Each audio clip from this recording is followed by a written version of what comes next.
oricât de grea-i durerea, că Domnul te mai poate vindeca. La El este puterea, la El e mângâierea, El știe cât de grea e boala ta. E puterea, puterea, în numele lui Isus. E iertare, iertare, în sângele ce-a curs. E iubire, salvare și vindecare în dar. E putere în jertfa din Calvar. E putere, putere, în numele lui Isus. E iertare, iertare, în sângele ce-a curs. E iubire, salvare și vindecare în dar. E putere în jertfa din Calvar.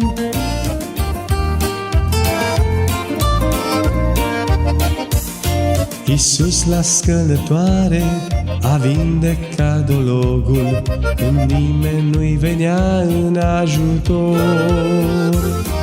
Și azi are putere și azi întinde brațul, acel ce-a dat lumina orbilor.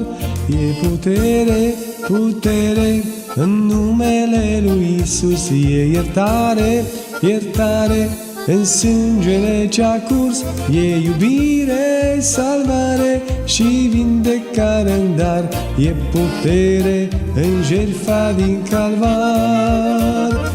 E putere, putere, în numele lui Iesua. E iertare, iertare, în sângele ce-a curs. E iubire, salvare și vindecare în dar. E putere în jertfa din Calvar.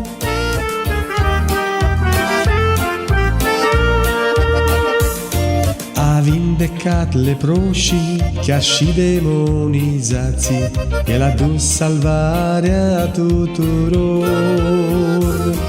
Să ne iubim cu toții, să ne rugăm toți frații, să mai coboare Domnul în popor. E puterea, puterea, în numele lui Isus. E iertare, iertare, în sângele ce-a curs. E iubire, salvare și vindecare în dar. E putere în jertfa din Calvar. E putere, putere, în numele lui Isus. E iertare, iertare, în sângele ce-a curs. E iubire, salvare și vindecare în dar. E putere în jertfa din Calvar. Glorie lui Dumnezeu!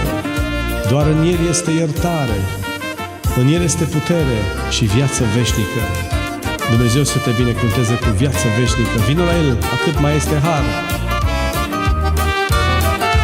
El te iubește. Nu te îndoi, ci crede că Domnul se îndură. Prin sângele cel sfânt ai fost spălat. Adu-ți aminte astăzi ce scrie în Scriptură și poți pleca acasă vindecat. E putere, putere, în numele lui Isus. E iertare, iertare, în sângele ce-a curs. E iubire, salvare și vindecare în dar. E putere în jertfa din Calvar. E putere, putere, în numele lui Isus. E iertare, iertare, în sângele ce-a curs. E iubire, salvare și vindecare în dar. E putere în jertfa din Calvar. Atunci s-a atins de ochii lor și a zis: facă-ți-se după credința ta. Nu te îndoi, ci crede. Nu te îndoi, ci crede.